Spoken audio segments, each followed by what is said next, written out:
Assalamu alaikum viewers. Starting with the name of Allah, the most beneficial and the most merciful. Hope you are all fine, safe and sound.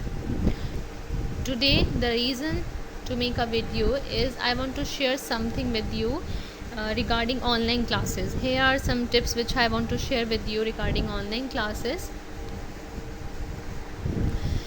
आपको online classes में किस तरह से focused रहना है और instead of Urdu you can speak English. आप बजाय वो सेंटेंसेस उर्दू में बोलने के आप इंग्लिश में उसको बोल सकते हो. ये चीज़ें मैं आपसे आज. Let's start a video. The meeting is going very well and is very interesting but you need to leave all of a sudden. आपको एकदम से बहुत इंटरेस्टिंग मीटिंग जो है वो किसी ज़रूरी काम की वजह से छोड़कर जानी पड़ती है. तो ऐसी सिचुएशन में आप उर्दू में तो कह सकते हैं, लेकिन किस तरह से आप कॉन्फिडेंटली अपना लेवल जो है वो इंग्लिश का इंक्रीज़ कर सकते हैं, अपना कॉन्फिडेंस बूस्ट कर सकते हैं. So you can speak English in this situation. तो आप किस तरह से वो सेंटेंसेस और फ्रेजेस यूज़ करेंगे. Ways to leave a meeting very politely. What can you say in this situation. आप इस सिचुएशन में क्या कह सकते हैं.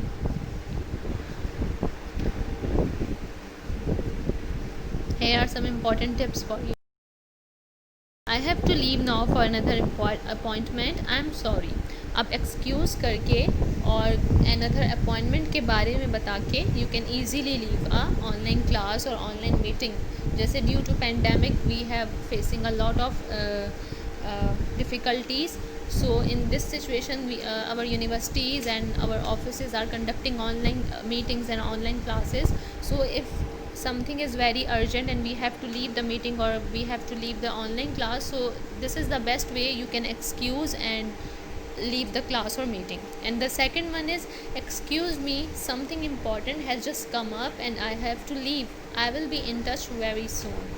There's the second sentence is, ask for repetition and clarification during meeting or during online class.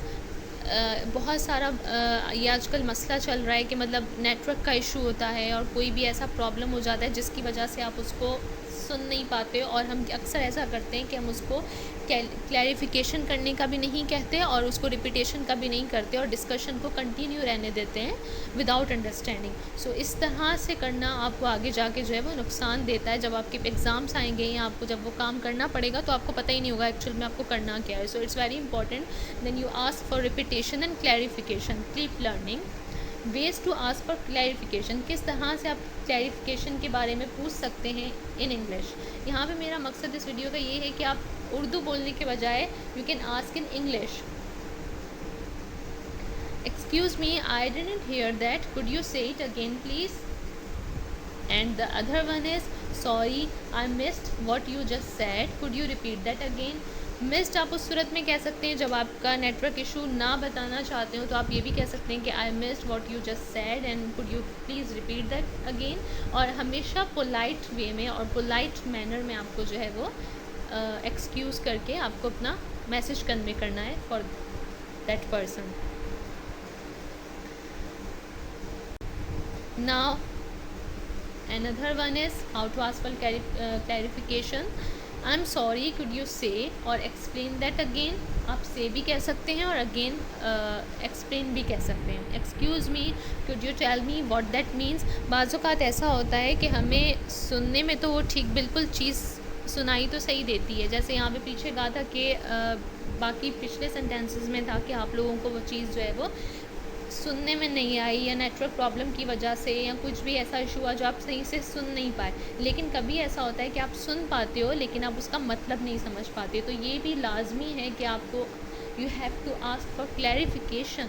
Excuse me, could you tell me what that mean, कि इसका मतलब क्या है. आपको अक्सर मतलब भी नहीं समझ आता. So you need to ask.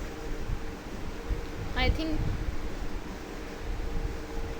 now you can understand English phrases to ask for clarification. Okay, while you might be feel uncomfortable but it's important and normal part of the discussion. आपको कभी कभी ऐसा लगता है, uncomfortable feel करते हो कि बीच में क्या मैं इंटरप्ट करूं और मतलब मैं क्यों डिस्कशन को जो छेड़ूं, और कभी कभी आप लेस ऑफ कॉन्फिडेंस की वजह से भी ये चीज़ नहीं कर पाते। पर इस ये करने से क्या होगा, आपका लेवल भी, कॉन्फिडेंस लेवल भी बूस्ट होगा और आपकी इंग्लिश बोलने की प्रैक्टिस भी इस तरह से होगी, क्योंकि ये normal part of the discussion है। If you don't understand anything then you have to ask for it. It's better to ask what you don't understand then to continue without understanding. Without understanding please don't continue the discussion, you have to ask. So now everyone should ask for clarification. Please don't let the discussion continue without understanding.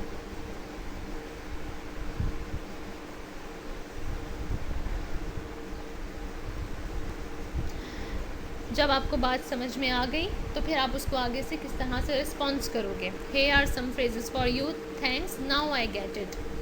मुझे अब समझ में आ गया। Thank you, it's a lot clear to me now. I understand now, thank you.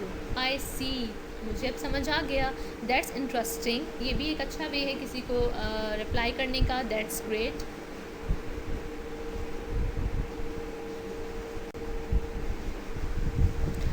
अच्छा, हमारे अक्सर ऐसा problem होता है कि ऑनलाइन क्लासेस में हम लोगों के नेटवर्क इशू की वजह से हम लोग मीटिंग में और ड्यूरिंग ऑनलाइन क्लासेस में एक दूसरे को सही से सुन नहीं पा रहे होते।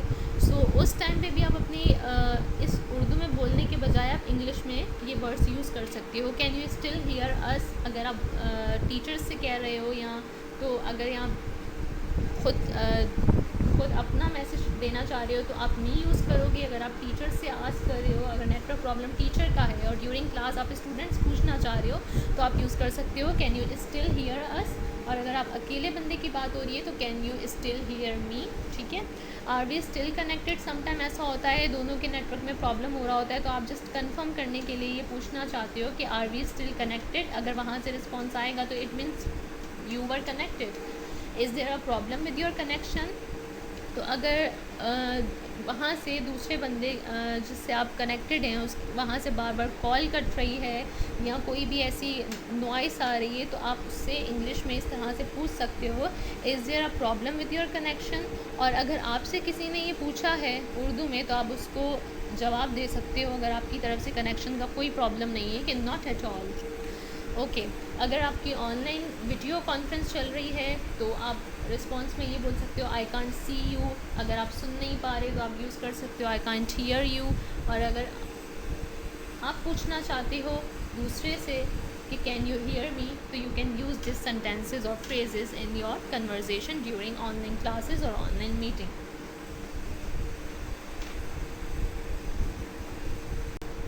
Now I am afraid I don't agree. ये कहाँ पर कहना पड़ेगा आप लोगों को? I am sorry but I don't agree.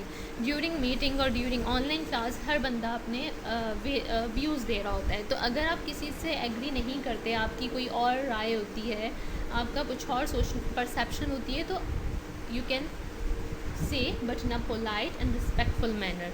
आप ये भी कह सकते हो I am afraid I don't agree. ये डिपेंड करता है सिचुएशन पे कि आप आई एम अफ्रेड उस टाइम पे यूज़ करो। And the other one is I am sorry but I don't agree, actually I disagree.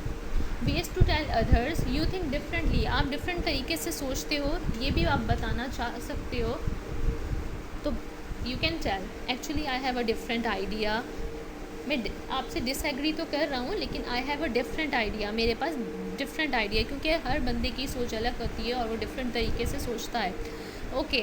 Now the other one is that's possible but I would prefer something different. ये हो सकता है लेकिन मैं किसी और चीज़ को तरजीह देता हूँ। तो मतलब in a respectful manner you can convey your message in this way. This is the way to disagree.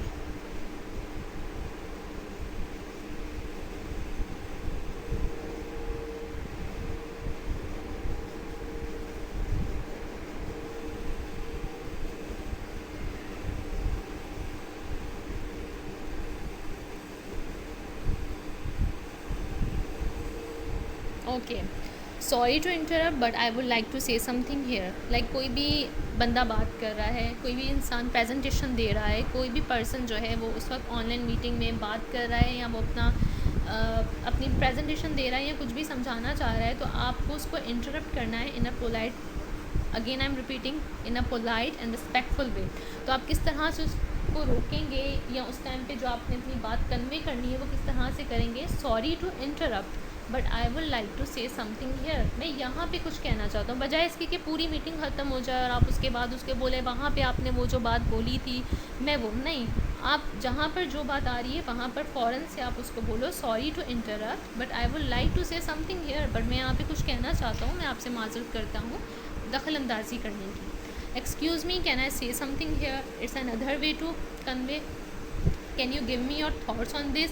After presentation और आफ्टर मीटिंग आप ये वर्ड यूज़ कर सकते हो कि can you give me your thoughts on this, आप अपनी सोचें मुझे सोच इसके बारे में बताएं, या आप इससे एग्री करते हैं, do you agree, what's your opinion, आपकी इसके बारे में क्या राय है। What does that mean, what does that mean हम कहाँ पर यूज़ करेंगे जब हमें कोई चीज़ नहीं समझ आती है, तो हम we can ask what does that mean, इसका क्या मतलब है। और इस रिस्पॉन्स में आप उसको कैसे कह सकते हैं, व्हाट आई मीन इज़, अगर आपसे किसी ने कोई सवाल पूछा है तो आप उसको कैसे स्टार्ट कर सकते हैं, व्हाट आई मीन इज़, आगे फिर जो आपकी कहानी होगी आप वो स्टोरी सुनाएंगे।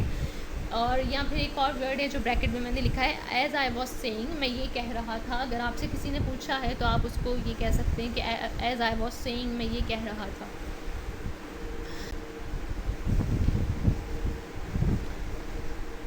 Okay, the reason to make this video, try to speak English instead of Urdu. You can speak English slowly, gradually you can start, but you have to start. These sentences आप ये उर्दू में भी बोल सकते हो, but you have to try to speak in English to boost your confidence, to boost your level of English. Thank you so much.